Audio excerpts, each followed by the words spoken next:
Today, we're going to talk all about health. I have got a longevity expert here, somebody who has multiple clinics all across the country. He's also the chairman of the American IV Association, and he's done a lot of cool things over the years. I've got Sam Tejada. What's up, man? What's up, brother? How you doing? Good, good. I got my bald co-host, Brian Davila, here. There we go. What's up, brother? How you doing? You know, you walked in and I was like, dude, this guy does not look like a longevity expert, man. Like, he's just swagged out and like, Hey, let's go.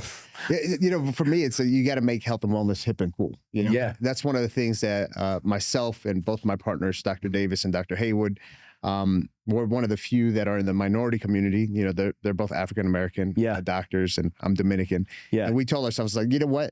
When it comes to the longevity business, it can't be this like wearing this white stuffy medical coat with a stethoscope over your, neck. Yep. Let's make it hip and cool, man. So everybody can be part of this stuff. Yeah. We were like, you're telling me you're from Milwaukee. And I was like, there's Dominicans in Milwaukee? I've never heard of that. Yeah, no, there's no such thing. That's why. So you have clinics out in Florida now. Yeah. And, you were telling me like at one of your clinics, there's like $3 million worth of stuff of like DEXA scans and lasers and like all these crazy things. Yeah, tons of technology, man. We're all about bringing in technologies that have good science behind it. We're very data driven. Yeah.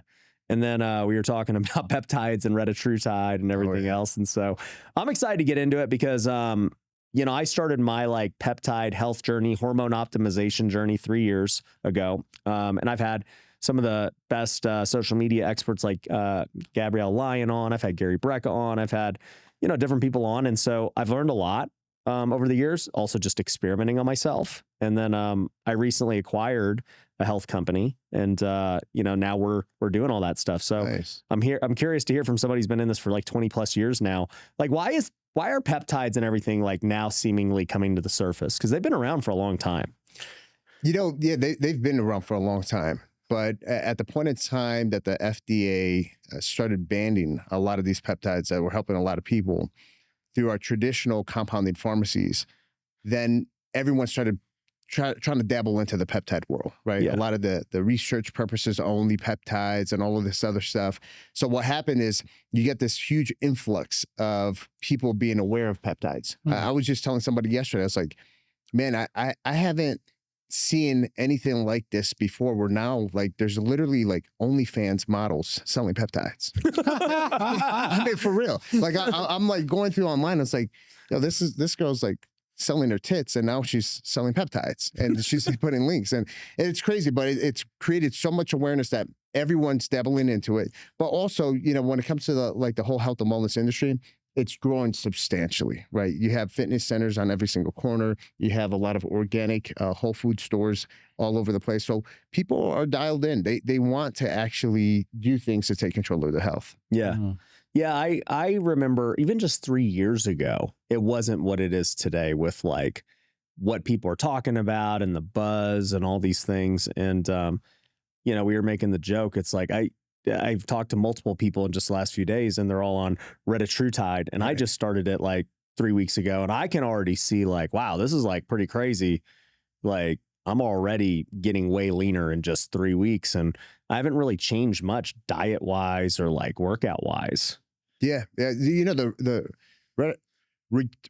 Retatrutide, I'm going to say it like that because the CEO, I've been calling it Retatrutide, but the CEO came out on the news talking about some of the research behind it. Yeah. He called it Retatrutide. So now I have to call it like that. Yeah. Everyone just calls it Reta. I don't even know how to pronounce it. Reta or GLP-3. But the interesting thing about that peptide versus the other GLP-1 drugs, one thing that I noticed, it would suppress the heck out of my appetite. Yeah. Right. This one, my appetite's not suppressed like how the other ones were. I still get cravings to eat, right? Random cravings to eat. But then at the point in time that I start eating, I get full after like the second bite. It's like I no longer have that craving. That's what's happened to me too. Yeah, because I tried, what is it, semaglutide? That's the first one that came out. Yeah, so I tried that 3 years ago.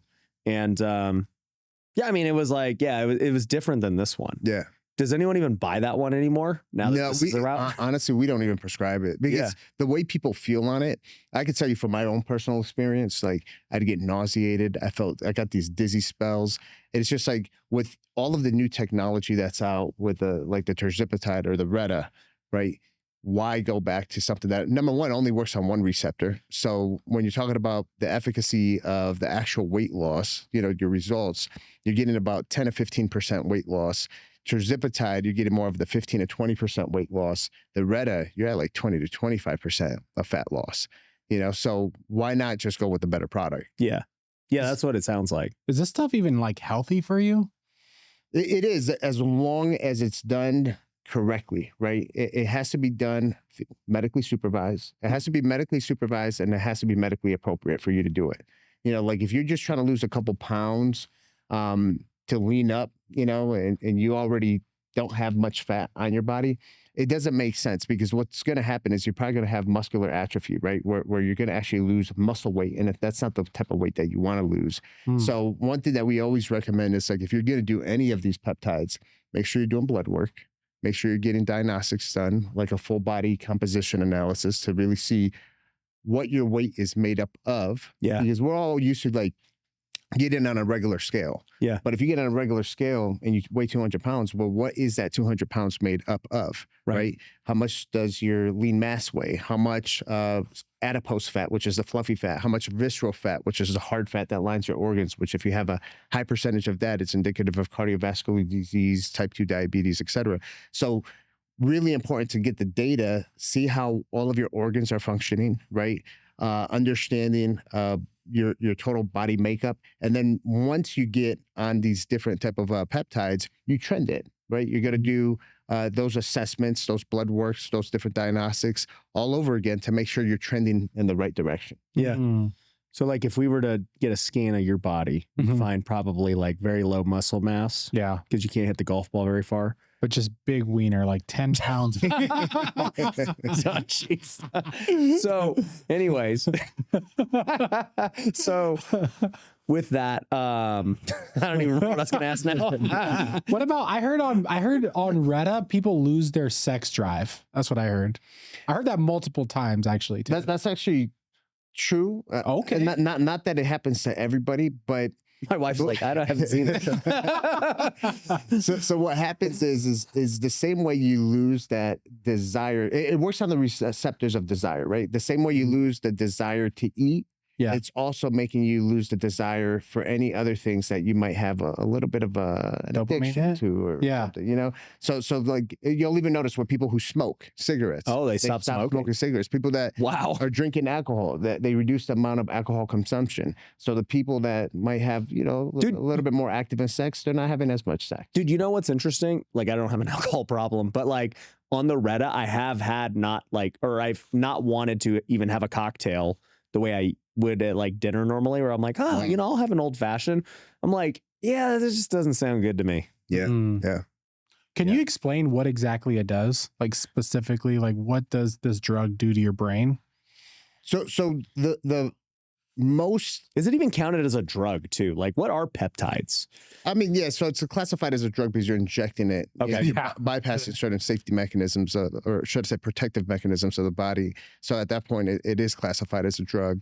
But, you know, a lot of people, when they look at the GLP-1 drugs, they're always looking at the appetite suppressant component of it, right? Oh, you know, I'm not hungry, so I have less of a calorie intake that's coming in. But that's not really the mechanism of that medication, of how it's working. So the main mechanism of how that medication is working is it's controlling insulin secretion, right? How much insulin your body's putting out there to lower blood glucose. So why is that important to understand? So insulin is the most suppressive hormone in your body. So think about Thanksgiving dinner. You know, you eat a big meal, and then all of a sudden you start feeling very tired and fatigue and whatnot. Yeah. That's because you get that insulin spike, right? So once you get that insulin spike, what ends up happening inside of your body, it starts to basically shut everything down, right? Your metabolism starts to slow down. Everything starts to slow down. So when you have the ability to regulate that insulin secretion, where now a lot of the things like your metabolism is not slowing down, your body's not taking these excessive carbs and storing it as fat, you know, this is where you start getting these results that people are seeing. Got it. GLP-1 drugs. Interesting.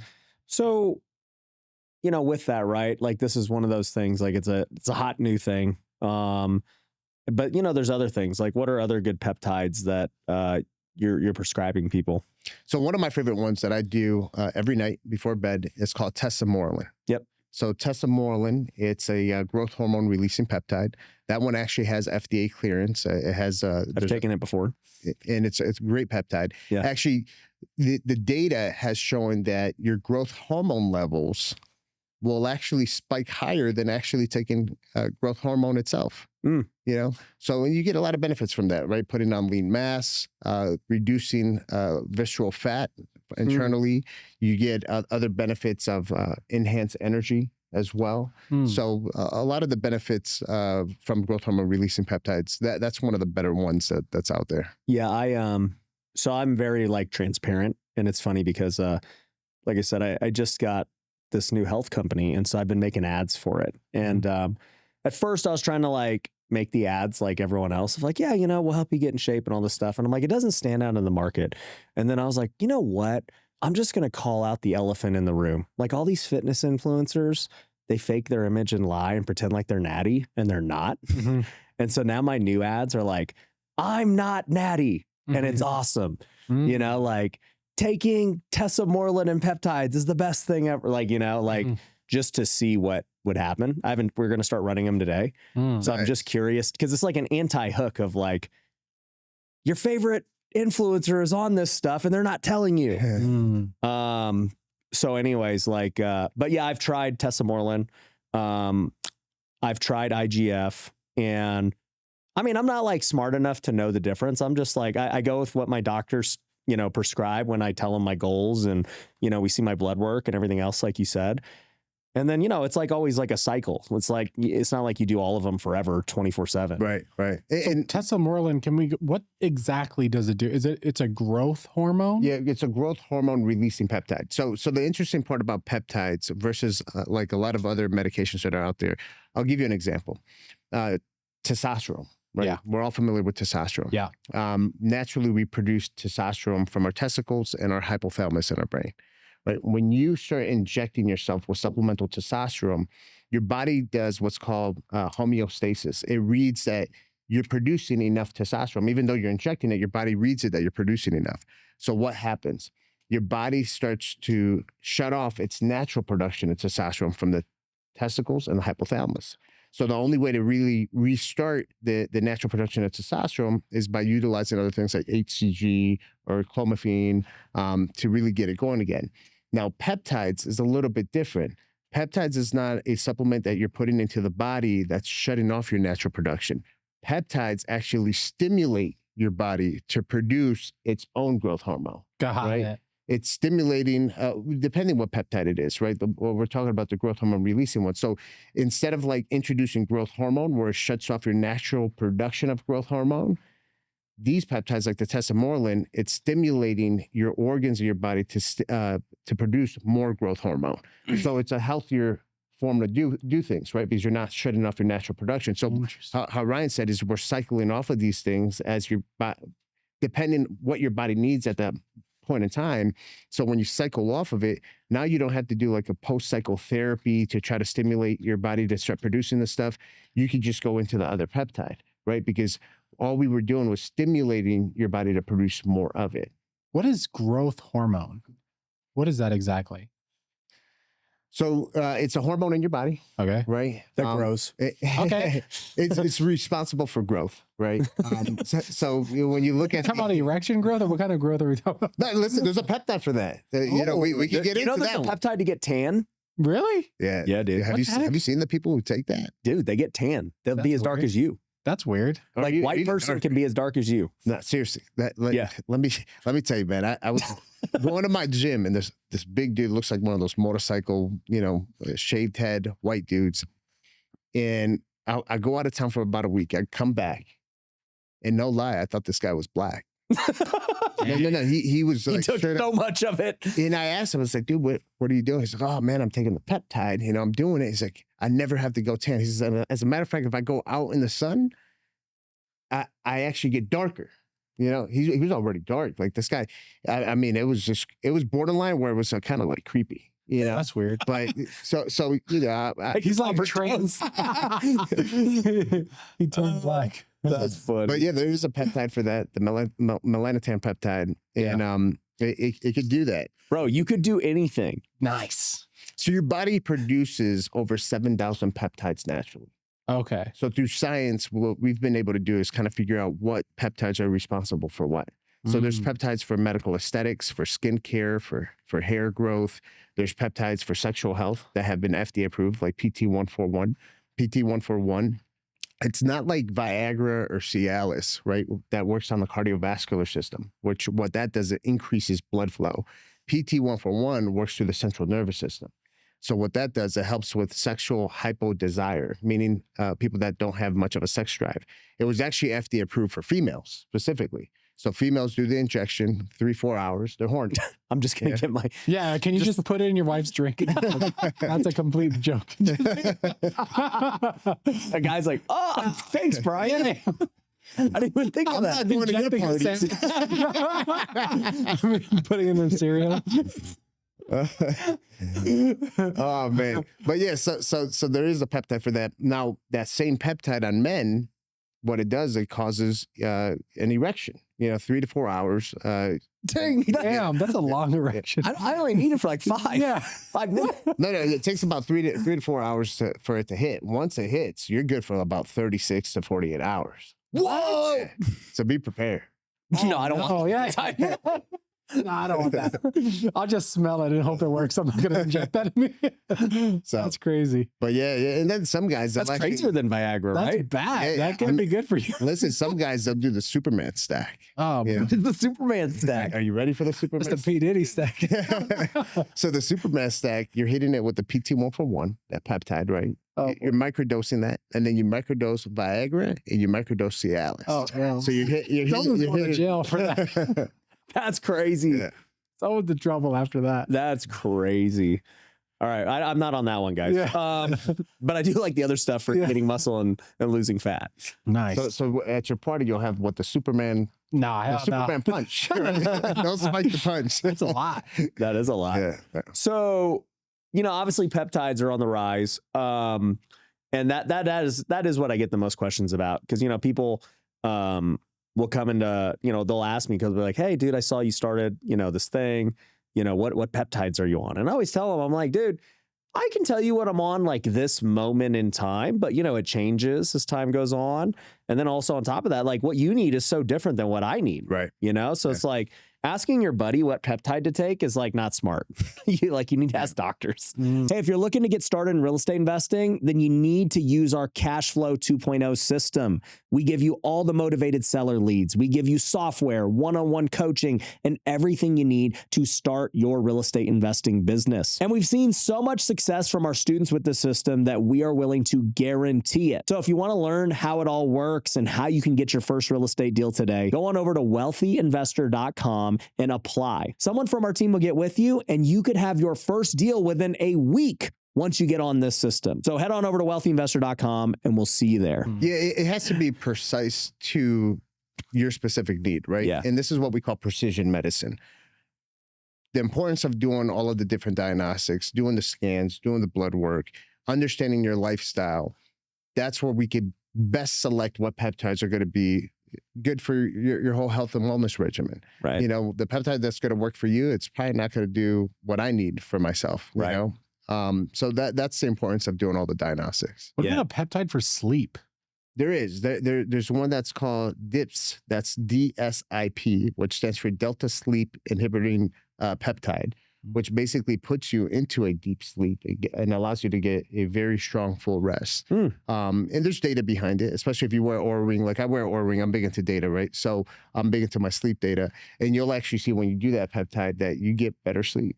Have you taken it? I've tried it. Yeah, I've tried it. I don't necessarily need it. I'm the kind of guy that, man, I hit the pillow and I'm done. I take ZMA.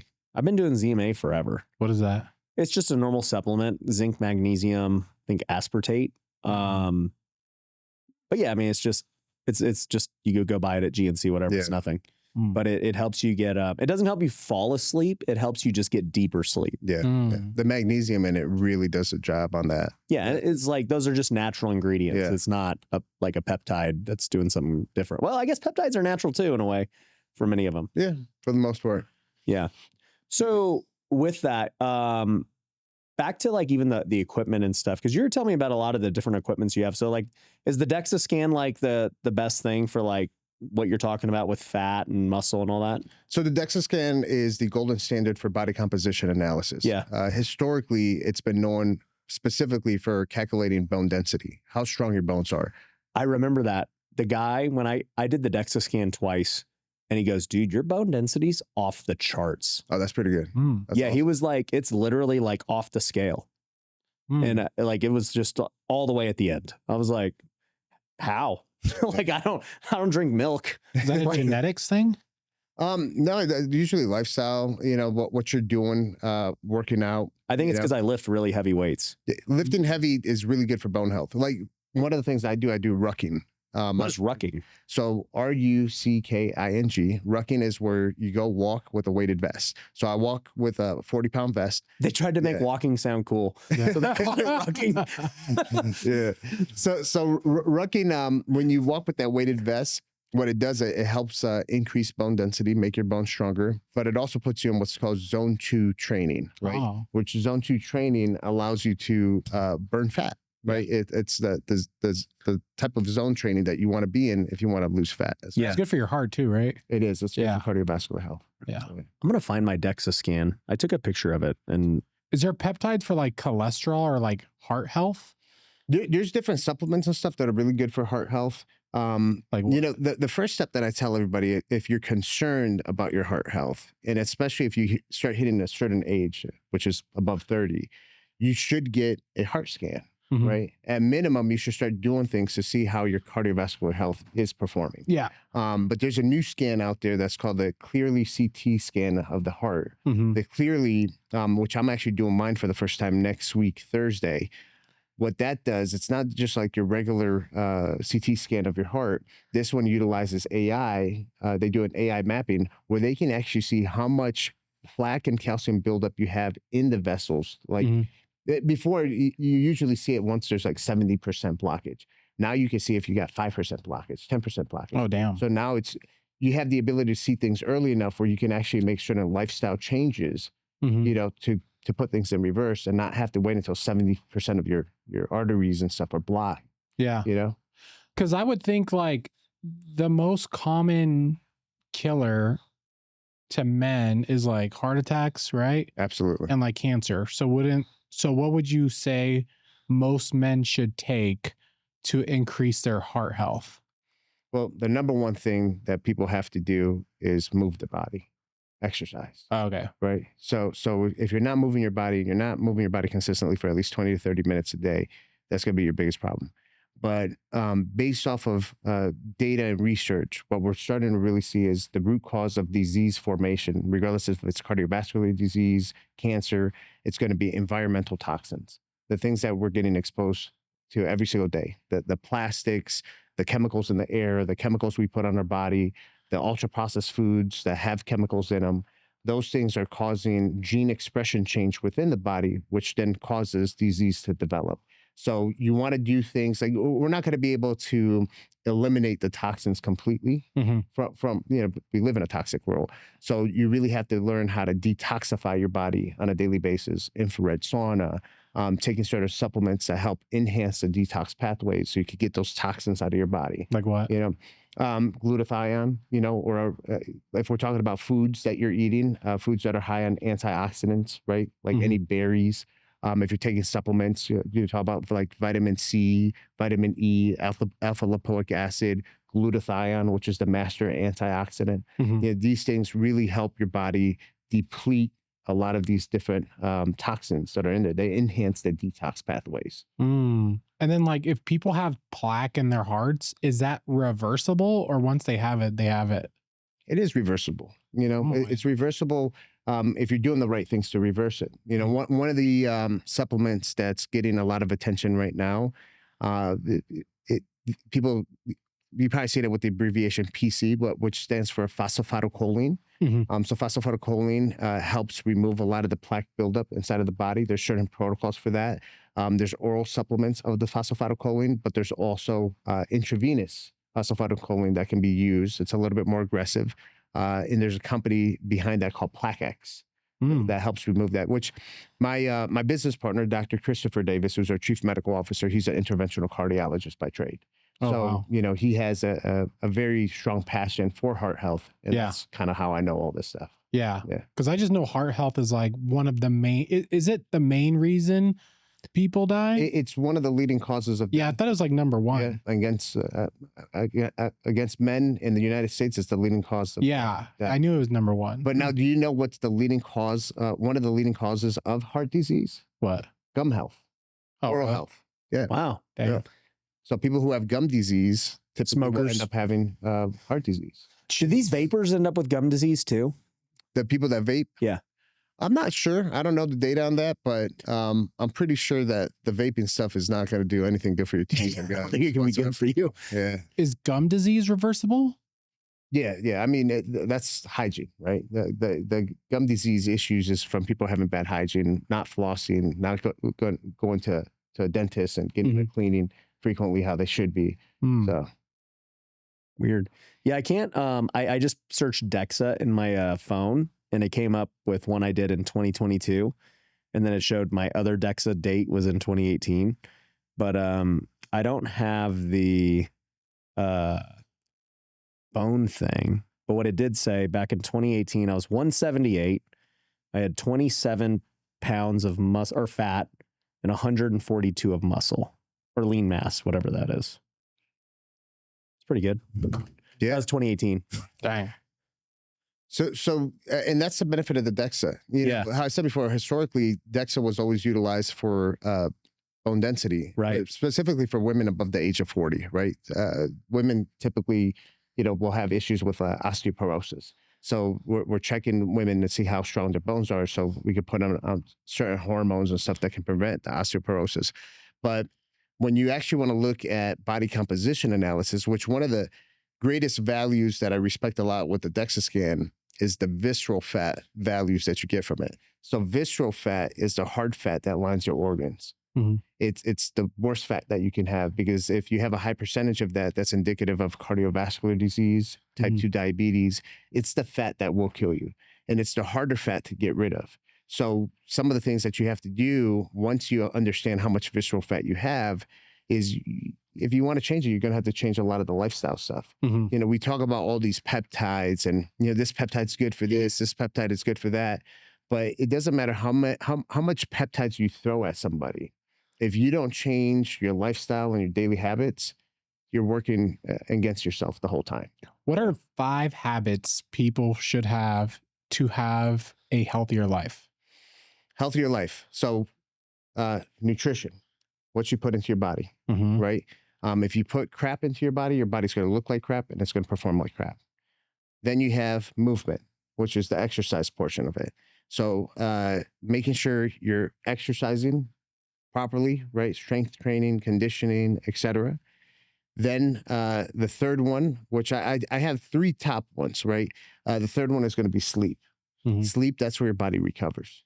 That's how you're going to have a good immune system, having your immune system at peak, all of that. So sleep is important.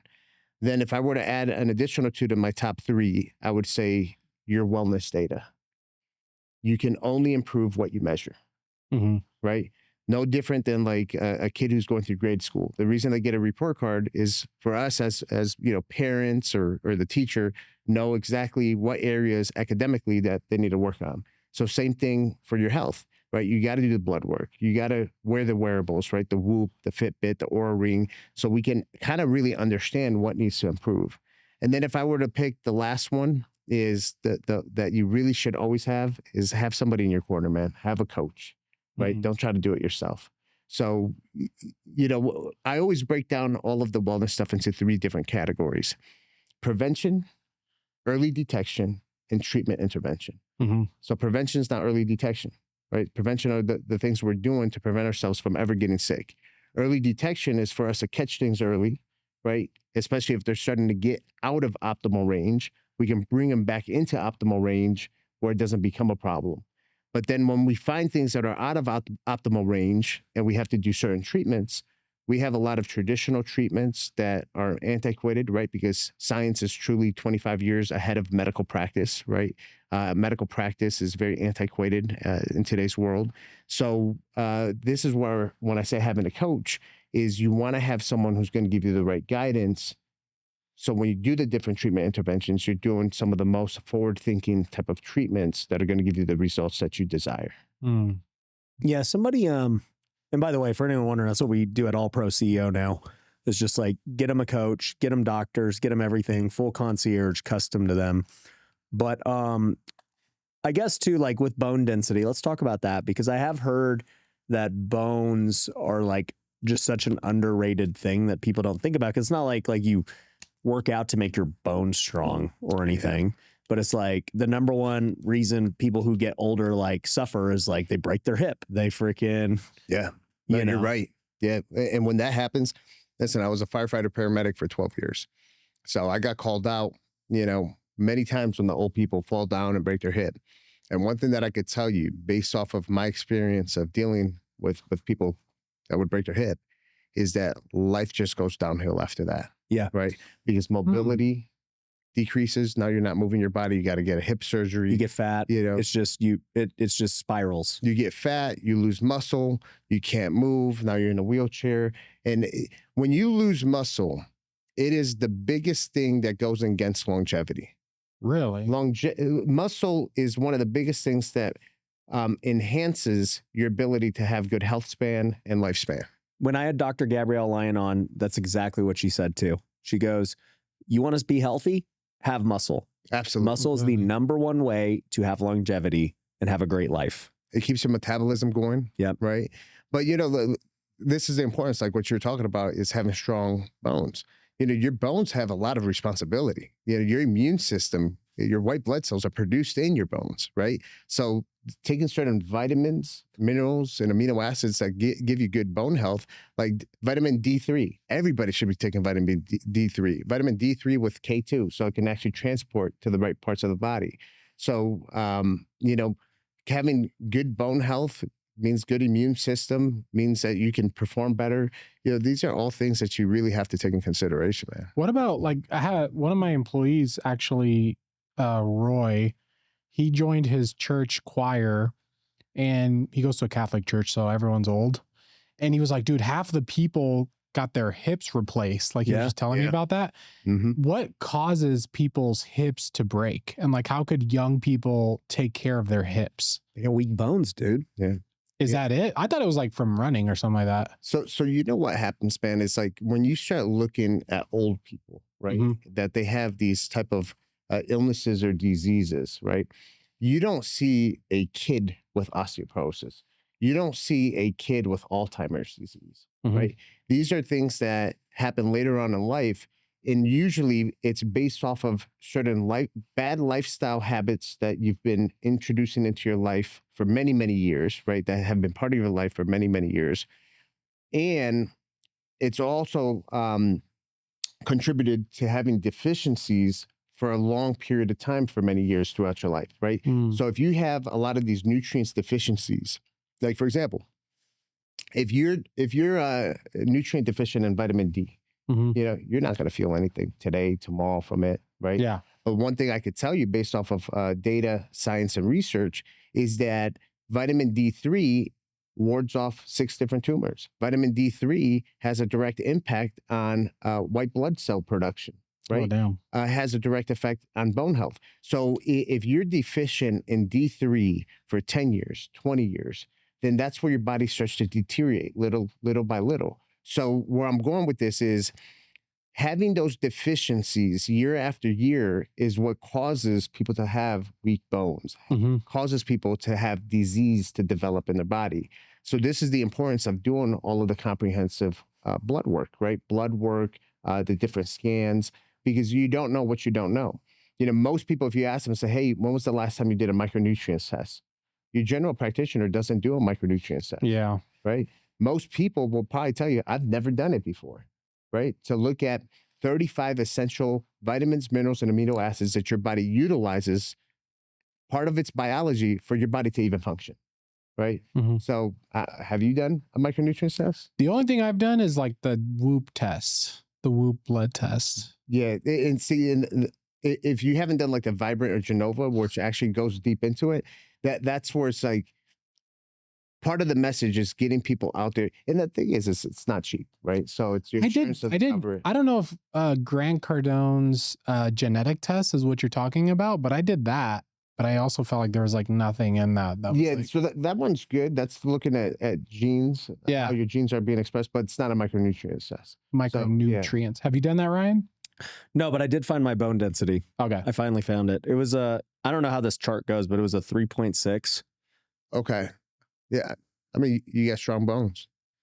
Because I was looking at an old reel, and the doctor was telling me the normal range was 0. Does that sound right? I'd have to take a look at it. Yeah. I don't know what they're... Have you ever broken any bones? Nope. No? Well, I take that back. I broke, this is the thing. I broke my hand one time. Oh, damn. I don't know. Yeah, dude. I freaking stole third base. And this guy, the third baseman, just came on me with his cleat and just crunched my hand. Dang. Metal spikes. Oh, wow.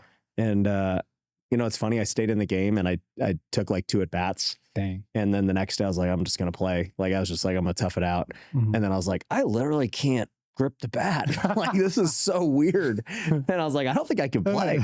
And then they're like, all right, let's get a scan. And then like they got a scan and it was fractured. Dang. But no, I've never broken a bone, and even all the years of sports and everything.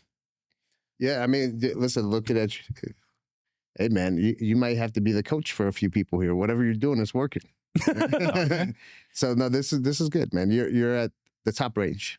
Yeah, that's what the doctor said. She's like, there's very few people who have bones like I've seen like this. Yeah. Now the goal is how old are you? I'm 30, about to be 37 now. 37. So the goal for us, you know, I'm 39. So the goal for us is to maintain it. Yeah. You know, and the interesting stuff is that you're starting to see people younger in their 20s that are worse off than us. They got weak which bone. is scary. What the heck? You know, I keep on telling people, it's like, I'm big into doing pull-ups. I do about 28 pull-ups. And what's sad is you got men out there that can't even do 1 pull-up. Yeah, that's pathetic. Bro. That's bad. I mean, that's irresponsible. Like, imagine you go out on a boat with your family, your kid falls You can't save them. You can't even save them. You jump in the water, but you can't even pull both of you guys back into the boat. Yeah. So, no, this is great, man. This is Yeah, it took a while to find it, but I got to get rescanned. That was like 4 years ago. So, but that's amazing that you see those. Not everybody does that type of test, especially at our age. Yeah, so you're doing it. I'm like super, you know, like the health company right now. It don't make me like anything. Actually, it literally makes me nothing because like everything's just going back into growing it and stuff. But like, I just believe people need to do this stuff. Like, dude, you need to be on peptides. You need to know what your bones are. You need to know, you know, where you're fat and how much muscle you have, because, you know, it's like we think there's going to be this longevity hack where like all these guys are talking about, oh, dude, you're going to live forever. Yeah. You're not. There's no magic pill. There's no magic surgery. Right. If you've destroyed your body all these years, unless you put in the right supplements, the right work, the right foods, your body will degenerate. Right. Dang. So, I mean, what do you think about all that with, like, when does it start? I mean, obviously it should be like a lifelong thing, but what if somebody's listening to this and they're already in their 40s or 50s and like they have not done any of this? The time is now. Yeah. Right. And if you have kids, I would start making sure your kids are getting scanned. You know, and obviously we're talking about It's safe for kids. It is. It is safe for kids. And especially like one of the other tests that I'm a huge proponent of is the full body MRI. You know, I had the guy on my podcast, the founder of Prenuvo, where they have these beautiful facilities and they do a full body MRI. You're supposed to do it if you're not sick or have anything going on every couple of years, because the goal is to get a baseline, see where you're at. And then if there's any changes the next time you get scanned, well, now we could kind of like really pinpoint, well, what could potentially be causing this change within your health? Do you have any masses growing inside of your body? Are those masses potentially going to grow into something that's cancerous? You know, we have access to certain tests. Like we do one that's called a liquid biopsy. So it's through blood, right? We send that off to a lab overseas in Greece. It's called RGCC. Yep. And it has the ability to detect cancer at stage 0 Wow. How do you detect stage 0? with this test. So how many people? So would you stop it right there at stage 0? Like, how does that happen? Well, the cool thing is that when you're at stage 0, there's many things that you could do just on the natural side that can put whatever's going on in reverse, right? But how many of us have had friends, family members that all of a sudden they hit us with the news, hey, I got diagnosed with cancer. Yeah. Well, all of a sudden it's stage 3 or stage 4. Yeah, So like, it's like what happened at stage 1, 2, and 3? yeah. You know? So how does that happen? That's actually a good thing of like, it just was asymptomatic for these people or what? The thing is with disease hides very, very well. Got it. That's why if you're not putting in the work and getting these diagnostics done on the prevention side. You think just do it how often? Well, you should do blood work at least once a year. Yeah, for sure. At least once a year. Yeah. You know? What about these scans? How often? The should you scans, do it? I would say full body MRI, do it once every couple of years. Okay. I've Yeah. never done a full body MRI, so I'm going to do one of those. Yeah. I mean, like, obviously I've done the DEXA, but Yeah, the DEXA is good. You know, get a baseline on that. I did my first full body MRI. I did it almost 2 years ago. So Okay. now I'm going to be due for my next one. what did it reveal anything crazy? That, I saw certain things that I was born with that I have no control over. You know, I figured out why I was having a lot of back pain. Also, you know, why? one of the vertebrae were, you know, compressed. So it gave me the ability to understand, okay, well, maybe now I have to do certain exercises to help relieve some of that pressure on my back. But overall, I had a clean bill of health. Yeah. But now I have that baseline. And also it gives me that peace of mind. Also, it's like, you know, I got that clean bill of health right now. Yeah. I have this hypothesis that after being in sports my whole life and watching people get injured and hurt, why it happens. Because, you know, we're talking about the older people breaking their hip and stuff. And it's like, clearly they don't have enough muscle. Like, that's why it's happening. And in sports, I saw a similar phenomenon where we'd have guys who are ultra talented at whatever the thing. A lot of them are pitchers. And, you know, they would get hurt all the time with just different things. And one thing I noticed was it just seemed like subjectively, the people who got hurt always had less muscle. They were either fat or they were either super skinny. Either wasn't good. But, Right. you know, like the people who were strong and athletic and stuff, they just got hurt less. And, you know, there was another element to it too of being flexible. Because like in baseball, right, we're running and we're doing all these things. So like if you were muscular but super wound up, you would get hurt too. Right. So it's like the perfect blend to me is you're strong and flexible. And if you're both of those things, your risk of injury is so much less than everyone. Yeah. In 8 years professionally, I never once got hurt pulling a muscle or any. And this is like, dude, I played 1,000 games. Right. To never get hurt is like a genetic blessing, but also too, I think like I trained the right way. Yeah. And I'm happy you brought something up about being flexible. You know, the older we get, one of the things that we have to focus on, not just putting on lean mass, is also stretching, right? Yeah. And I listen, going a few years ago when people were telling us like, oh, you should do yoga, I'd look at them kind of crazy. I was like, yeah, I'm not doing yoga. But now it's just like, yeah, do yoga, do Pilates. You know, as a guy, do it. Myself, once a week, I actually go to my manual therapist and she does manual therapy and I get stretched out for a whole hour at least once a week. I had one of our guys, he's the therapist for my son who has special needs. And he was telling me, he's like, do you ever do any of like the stretching, like with therapists and stuff? I'm like, no, I get like a massage once a week now. And he's like, you should do the stretching with me. Like it's like an hour of stretching. I was like, dang, dude, you're going to tear my legs, but it's probably worth it. Did he do it? I didn't do it yet. I need to. I recommend it. I started doing it a couple of years ago and I'm not getting like the strains and all this other stuff. It's like, it's really changed my life. Yeah. Like what got me really thinking about it again, that's why I got on peptides and all this stuff again, is because like, you know, with M19, my new golf business, I'm golfing like a lot. Like I'll probably play 3 times a week. And like, you know, we go on these trips and all this stuff. And I'm like, dang, dude, like I can feel golf kind of like hurts my body a little bit, you know? Yeah. When you play every so often, it's like whatever. But like, I'm like, dude, I'm kind of like practicing every day. I'm playing. I'm like, I feel like an athlete again and I get sore. Yeah. Yeah. You got to take care of yourself, man. Even with something like golf, it's like you're not out there doing like MMA, but look at like DJ Khaled. DJ Khaled's out there golfing nonstop. Yeah. And even for him, he wants to keep on being in the golf game. What did he recently start doing? Losing a tremendous amount of weight. Did he? I mean, yeah, he's transformed tremendously. Oh, I haven't seen him lately. Yeah. Yeah. How much has he lost? Like a ton of weight? Yeah. Yeah. He's lost a lot of weight, man. And he's for sure on Retta. You saw the Super Bowl commercial with him. I didn't see for it. the GLP-1 drugs. He was advertising it? So he was on there. So not saying that he takes it, but I mean, dude, if you're the face of it, yeah, he was definitely on there. They can pay me. Yeah. I'm an advocate. That's funny. So you also you're telling us you do distribution for doctors. So you have like an IV company that you guys are like the back end supplier for. Like, how's that work? So we actually created the most potent and cleanest IV nutrients therapy product out on the market. What does that mean? So most IV clinics that are out there, 90% of IV clinics that are out there, they utilize what's called multi-dose vials. Basically, when they create this concoction of vitamins, minerals, and amino acids inside of this IV bag, they're grabbing a vial, like a 50 ml vial. They take 1 milliliter out of this one, 2 milliliters out of this one. So those multi-dose vials, they have a preservative in there. So like bacteria, mold, and stuff don't grow in there the more you're puncturing through it. Right. So that preservative that's in there is called benzyl alcohol. So we all know alcohol is a known toxin. So our products are preservative free. What we've created is these kits and packets that are single dose.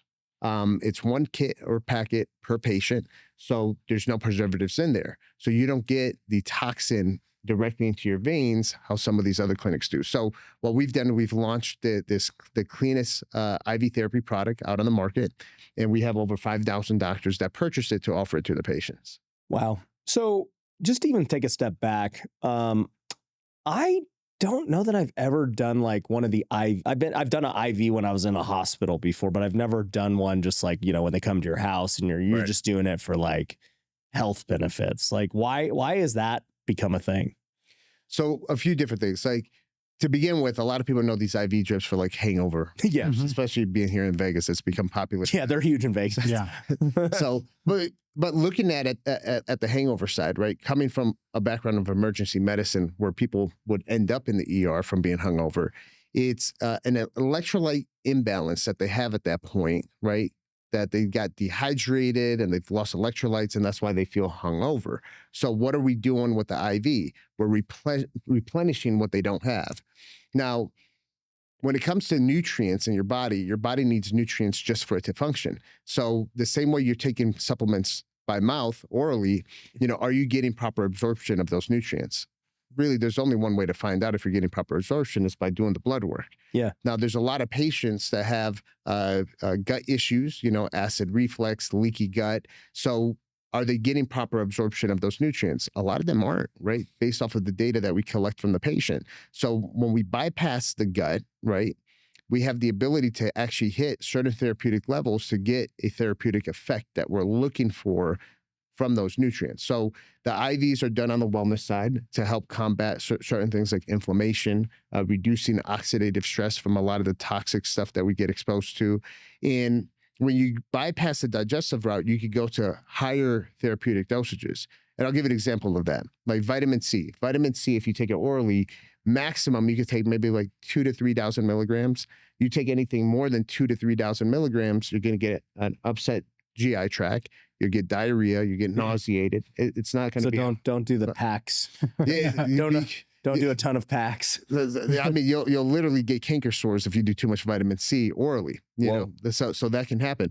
But versus that 2,000 to 3,000 milligrams that you can do at once intravenously, we can go up to 100,000 milligrams. Whoa! Now, we're not doing that on the regular person. We would do that on like a cancer patient with autoimmune issues, and therapeutically, it works completely different. I don't recommend a regular person to do 100,000 milligrams, but we could do things like 15,000 milligrams, 20,000 milligrams, which is good for your immune system. Like 100 orange juices.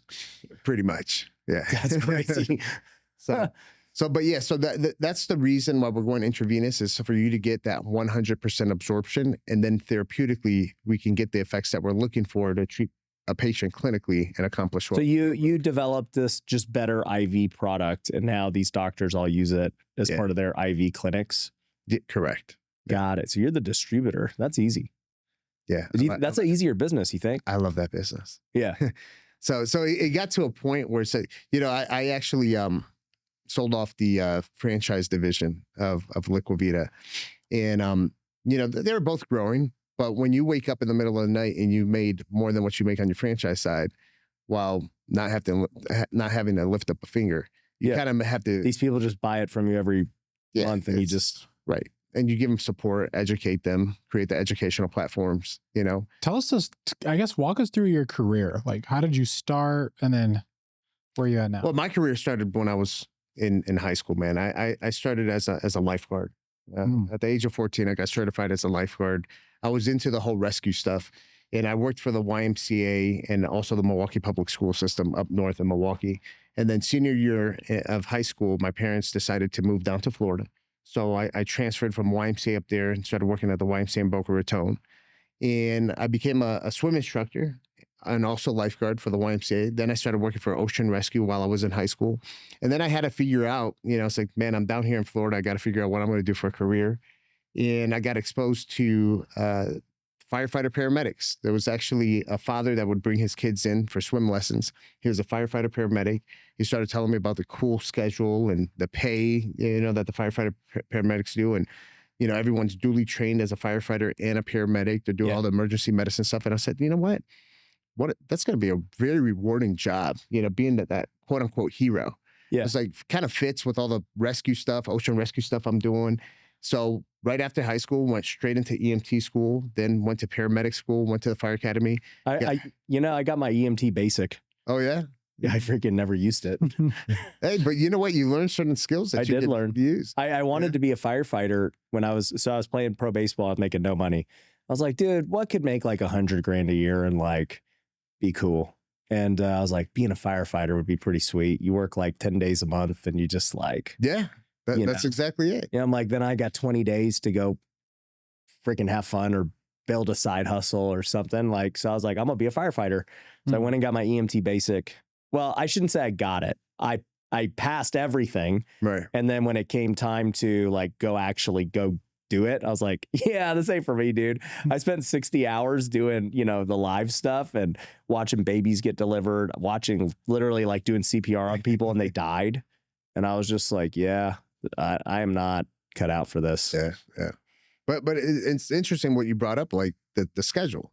That's actually how I got into business. Yeah. Like on my days off from the fire department, I had two choices. I could either spend the money that I was making from the city, right? Or do what most firemen do. And you find some kind of side hustle. Like a lot of firefighters have like pressure cleaning business, landscaping business. Yeah, a ton of guys in real estate in our coaching program that do that too. Yeah. Yep. I had a lot of guys in the fire department that were in real estate as well.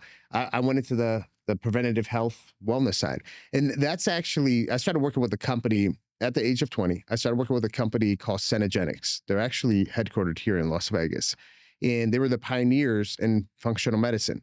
And the chief medical officer was my mentor, Dr. Robert Willix. He was a former heart surgeon. And I started seeing this doctor, take patients that were literally standing on their last leg, cancer patients, autoimmune patients, and he was reversing disease with the way he was practicing medicine. Now, mind you, I was going to the fire department. When I was at the fire department, I'd get the 911 calls from when they had that acute illness, and I worked for the same municipality that person lived in for years. So I would see their health circle down the drain in a traditional system. So I kept on seeing so many people, not hundreds, thousands of people that I would transport to the hospital where they're just getting prescribed more medications. Doctors are not communicating to each other.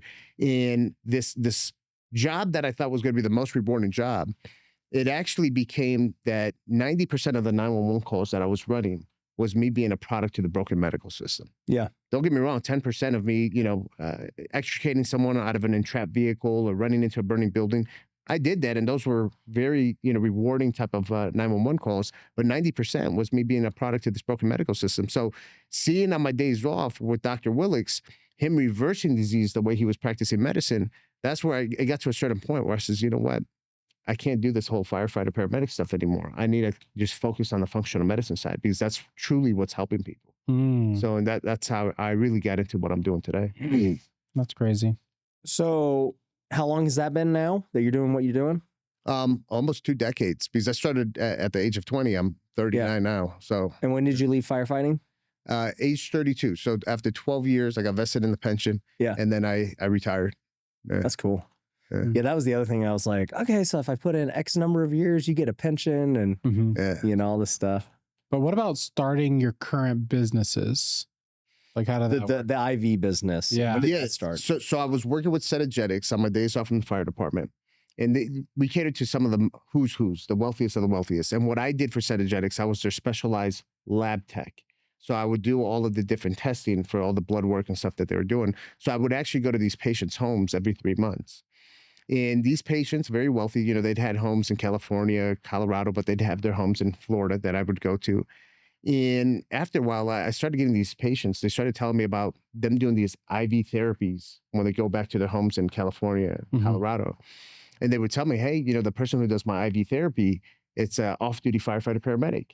It's like, Sam, you should really look into this. Once I had like the 5th patient tell me this, I was like, man, let me look into this. And I started looking into it, and I started seeing what was going to be my competitors. A lot of them are my customers now. I started seeing what they were doing, and I was like, man, I can do what they're doing, but I could do it better. So I actually took the idea and I presented it to the chief medical officer of that company, Cetagetics. I was like, Doc, I said, why don't we do this? And initially, he actually like doubted me and kind of rejected because he tried to do it years back, but he was a little bit too ahead of his time. And eventually, I ended up launching it. And it was one of those things where we launched the business, the IV therapy business. I actually launched it inside of an existing wellness center. And with no marketing, people were traveling an hour and a half to come get these IV trips. Yeah, that's why I told myself, I says, you know what? I think I got something here, man. People are just finding me. I'm not doing no marketing. People are driving an hour and a half to do these IV drips. So created the brand. I was one of the first ones. And from there, I just started growing, you know, opportunities just started coming from every angle you could think of. And then I became pretty much the most recognized person in the IV space here in the nation. That's crazy. Yeah. And that's just IVs like NAD, vitamin C, like all the basic stuff. All of that. Got it. Yeah. And then you guys have a conference that you guys hold up with that too and stuff? We do. It's called the Vibe Conference. It's going to be here in Vegas at the Caesars Palace, October 9th through the 11th. The Vibe stands for Vitamin Infusion Business Expo. So all of the big clinics in the longevity space that offer IV therapy or anything kind of related to IV therapy, they all participate. It's put on through the association. Yeah. So it's a very impartial, you know, so you got all the top brands there, over, you know, 2,500 medical providers that show up to learn. And we bring all the experts and talk about all of the new things that are happening in the longevity space. So, yeah. I don't know what I would talk about, but that was asking me to come speak and be there. I'm like, yeah, guys, dude, you want bones like this? Look at the chart. We can put it on the screen. You know, the thing is, Yes. You want My doctor said it's really good. your experience, man, and the results that you've had, you know, things like that. You'll be surprised, man. A lot of these doctors that are trying to get out of the traditional system, the first thing that they have to do before they even think about treating patients with what we're doing, they got to work on themselves. Yeah. Like you get some of these doctors, they're like 300 plus pounds sitting there talking about, oh, I want to help people with their weight loss training. Like, no, you don't need to help anybody. You need to help you. You got to help you. Yeah, right? And the thing is, once they have that personal transformation, the amount of people that they're going to be able to help is going to be greater than if they don't help themselves. Yeah. How many of them play golf? These doctors? Yeah. I think a lot of these doctors play golf. All right. Yeah. I think a lot of them. That's a big pool. You're like, guys, M19. Y'all need to play golf. It's gonna be great. That's funny. So, you know, as we start to wrap up here, I just have this debate going on in my head, and it's just something. It's finally died down, so I'm happy about this. But you know, cold plunging got very popular for a period, and it seems to have died off, which I'm happy about because it just I don't think it does anything. What are your thoughts on the cold plunge? I'm a sauna guy. So I'm a sauna guy too. There is science behind contrast therapy where you're going from the hot and the cold. Okay. I listen, I grew up in Wisconsin. You grew up in the cold. I don't like the cold. You know, if anything, that cold weather made me depressed. But you know, there is science to a certain extent, right? the time that you're doing the cold plunge, pre or post workout. These are things that you have to really take into consideration if you are doing it. If you have certain injuries and you have a lot of inflammation in your body, yes, doing any kind of cold therapy is going to help reduce that swelling, things of that nature. So it seems like people just do it mentally, though.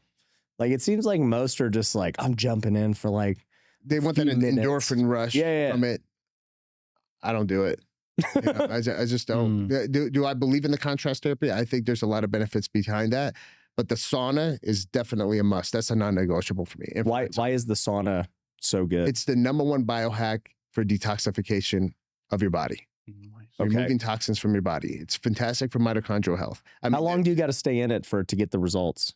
15, 20 minutes. Okay. 15, 20 minutes. Do you see any difference between infrared versus like the coals or whatever the other way is? Yeah, there's a big difference. So when you look at the traditional sauna, right, that has like the rocks in it, right, cedar wood, etc. Yes, you're going to sweat, and it helps remove a lot of those toxins out of your body through sweating.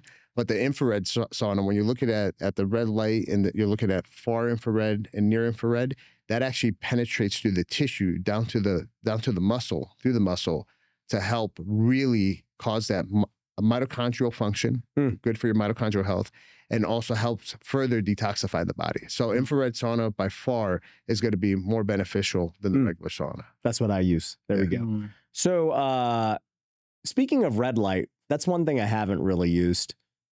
Like, what's the big deal with red light? Regenerative, has a lot of regenerative properties to it when we're talking about mitochondrial health. So the one thing that I want anyone listening to this podcast, if there's one thing that I want you to research and learn more about off of this podcast, research mitochondria. Okay. Your mitochondrial cells in your body. Like, what is it? Yeah. What is it's a cell. What does it do? Those are your powerhouse cells. They're responsible for everything, fighting off disease. They're the ones responsible for getting those, how they manage the toxins in your body. When disease develops, it becomes a mitochondrial dysfunction in your body. Right. So when you start focusing and you do a little bit of research or just start reading about things that you can do to enhance your mitochondrial health, that is where true longevity is going to come in. Everything that we do in the longevity space, including the peptides, SS31, all these other peptides, everything leads back to one thing: mitochondrial health. Yeah. Is there supplements that can help that? Absolutely. Which supplements? CoQ10 is great for it. Any of your antioxidants are great for it. When we're talking about the peptides, there's peptides that are specifically, there's one that just recently got FDA clearance, the SS31, which is good for mitochondrial health. MOTC is another peptide that's fantastic for mitochondrial health. So everything we're doing in the longevity space, the true measurement to see if it's working is mitochondrial health. Why is the FDA trying to ban it? The peptides? Yeah. Man, that's a loaded question. Yeah. Listen, we're going into politics on this one, but I'll say how it is. Big Pharma has some powerful, deep pockets. Yeah, they want you sick. You don't make money. Our medical system doesn't make money from healthy people. Right. Yeah. How's what was his name? Robert Kennedy? Yeah, he knows him. Yeah. How's he doing? Is he doing a good job? I haven't heard about him. Yeah, he's doing a fantastic job. So I'm part of the whole MAHA movement, Make America Healthy Again. Nice. Movement. So you'll see me. I've interviewed Bobby Kennedy. You'll see him on my social media, and I go to DC every month. I'll be there Monday for our monthly meetings. And what they're doing, they're making the change that's needed. Now it's going to take time, because a lot of things have to go through all the legislative work, and you're changing things in the university school system and all of that stuff. But these guys, they're actively doing it, man. Nice. They're really removing a lot of the corruption, because the reason why we're so sick is because of the corruption, the big food companies, right? The big pharmaceutical companies that want people to be You think they work hand in hand? Like they do stuff with food that then pharmaceuticals fix? Absolutely. 100%. That's crazy. Yeah. It's just like these dyes and random things. They put you in this crazy system, this crazy cycle that just keeps on feeding one to the next, right? Yeah. So that sucks. Feed them the bad stuff, put them on the medication, They're on the medication forever. So They like don't what need bad medicine. stuff should we avoid? Ultra processed foods. Just anything processed. Anything processed. Bad. Eat real food. Eat real food, whole food, you know, try to eat organic if you can eat organic. I heard organic's bad. You know Brian Johnson? I'll send you a clip. So you know Brian Johnson? Yeah, You know. He said that they tested a bunch of organic food versus just regular food, and the organic was more processed and had more chemicals in it. I don't know, man. You don't like him? What do you like Yeah, about what do you think about Brian Johnson? He's an interesting guy. Like, you know, I like watching him. I'm not going to do what he's doing. You know, Yeah. You're not living life, you know, and the guy's hooked up to like a computer 24/7. It's unrealistic. You know, the most measured man in the world. You know, you got to fall asleep at this time. You can't have a slice of pizza. You know, the guy goes into a podcast room and he has air purifier testing devices. Yeah. You know, and Does he? Recently he talked about his backyard has fake grass. yeah, the turf. And they found out that that's really bad. He put for a you. big apology. Oh, this whole time I've been getting exposed to microplastics because it's Yeah. made out of tires and plastics. Yeah. It's like, bro. But I also heard Yeah. that like fake grass can like lead to like old timers or something like that, like different diseases. I've heard It that can. before. So this is a thing, man. It's like you got to find the easy medium. You know, one of the reasons why high performers, CEOs, we do all this biohacking stuff is to be able to combat what we do and the stress that we put on our body on a day-to-day basis.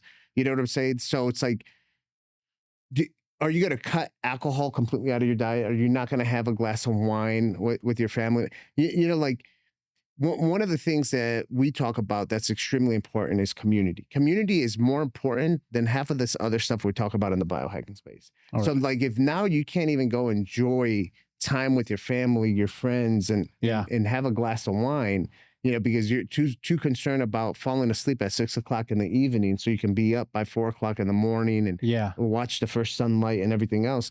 Like they did a test overseas, a research study overseas. They were noticing athletes between the ages of 25 and 35 having a high percentage of heart attacks and strokes. Oh, athletes. shit. Yeah. These are people that, you know what the biggest contributor of it was? Stress. Were the people that were stressing over their health.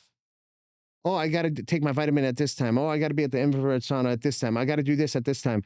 Where they've created so much stress being healthy that everything that they're doing to be healthy didn't even work. Yeah. It actually, the stress was counterproductive of them being healthy. Mm. So it has to get to a point where it's like, you can't live this life where it's just like, you know, by all means, there's going to be a few people that are going to do what he's doing. And I like it because now I can see what works on this guy or doesn't, but I'm not going to be the guy who's going to put myself. That's kind of what I've always said is like, I kind of live life in a balance. Like I stay in what I deem to be good enough shape that it's like, dude, I don't need to be 8% body fat and like kill myself to get there. It's like, dude, I like to have a drink. I like to eat ultra processed food sometimes, but like you like to be normal. Yeah. I mean, I definitely don't want to eat as much ultra processed foods, but I've been making my Ninja Creamy recently. So I did give up ice cream. Sucks. Man, How you gave it up? I just ordered one of those machines. Do you like Yeah, he bought me one. I bought him one. Yeah. It makes like the ice cream. Yeah, it makes the ice cream. Never figured out how to use it. Yeah, but I did. There's like different recipes. You could buy like the muscle milk protein or whatever it's called. Yeah. So that's a rabbit hole. But anyways, like I do believe too, like, especially, and this is what we do at All Pro as well. It's like, look, what are your goals? Like realistic, like you could train for a competition or like really go hardcore, but it's not sustainable. Right. Yeah, so it's like, what does your sustainable everyday look like that, you know, you could just hit all the time? That's it, man. Yeah. Since you're in the longevity space, do you think we'll ever be able to live forever? Forever. You know, I'll leave that up to God. But I do not think we will be able to live forever. Got it. You know, I don't think we're there. We're not anywhere close to that. Yeah. Do I think we'll be able to live a healthier life with good health span and longevity? Meaning that the years that you are alive, you have more vigor and vitality? Absolutely. Yeah, that's what I think the peptides do. I don't think they actually make you live longer. Because like the places that live longer, I saw on Netflix, they live like 100 to 110 blue years. zones. Yeah, they live in blue zones. They're not on peptides or any of that No. crap. They just work. They have a close community. They even drink wine, but they're not on peptides. I think the biggest thing that people have to look at, because everyone's always so Their focused food. on the longevity. It's food, yeah. Right? Longevity. It's like, who wants to live 150 years if you're a vegetable in a wheelchair? Yeah. I think one of the things that people really should look at is quality of life, right? So when we talk about the different peptides and the things we're doing, is vitality and vigor is what I like to have. I want to be able to have energy. I want to be sharp as a tack, mental focus, so I can challenge my day the way I want to do it. Like, for me, it's like, oh, I want to live to 180. What the hell what am I going to do at 180? Yeah. What about preventing cancer? What have you seen? Because like That's cancer is a important. big one. Yeah. Yeah. So heart attacks and cancer are the two biggest killers. Yeah. So we talked about heart attacks. Is there anything that people can do or take to prevent cancer? We talked about stage 0, how they can prevent it now. They basically are doing like MRI scans to see cancer in stage 0. Okay. Yeah. So that's the when we talk about prevention and early detection, is the full body MRIs to catch things early, and then we have the blood test, the liquid biopsy test, where it's we send it off to Greece that could actually detect cancer at stage 0. So, but ultimately, what feeds cancer are certain things in our environment, in our foods. So these are the things that we want to stay away from, enhance our immune system. So, but ultimately, the biggest thing when it comes to anything health-wise is you got to look under the hood.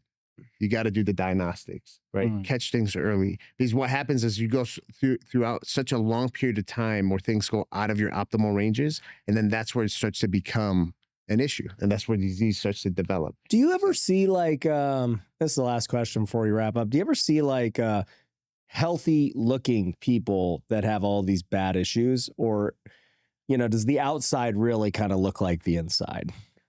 Oh man, the bodybuilding world is bad. I'll say it's the opposite. A lot of the healthy looking people actually are jacked up. Yeah. They're you'll see a lot of people that are like lean and shredded, but they're juicing themselves up with all kinds of stuff. They're eating like literally 5 ingredients from the supermarket, and that's it. They're nutrient deplenish. So you can look healthy, but it doesn't necessarily mean you're healthy at the cellular level. Right. There's a lot of people that just look normal that are extremely healthy when you look at their blood work and all their diagnostics. Even fat people. Like some fat people have perfect blood, and then you have fit people that their blood is messed up. I don't know. Do fat people have perfect blood? If you're fat, you're not healthy. Yeah, I don't think I'm not talking about like super obese. I get what you're saying. Yeah. I'm not talking about like, oh, they're 300 pounds, but like they don't look fit, but their blood is healthy. Yeah, you could have good blood levels and be a little chubby, if you will. But at the end of the day, if you do have, if you're fat, I'll just say how it is. If you're fat, you're not healthy. You got to take care of that. Yeah. Yeah. That makes sense. Well, dude, how can people connect with you if they want to do any of these things we're talking about? Yeah, if you want to find me, I mean, you can just Google Sam Tejada, or find me on my social media platforms. Instagram is Sammy_Tejada. I'm very active online, always trying to post a lot of educational content. Find our company, liquivita.com, and you'll see everything that we do and what we offer. Cool. Guys, go check it out. We'll see you on the next one. Peace. Hey, thanks for watching the last episode. If you enjoyed it, make sure you catch the next episode that's playing right now.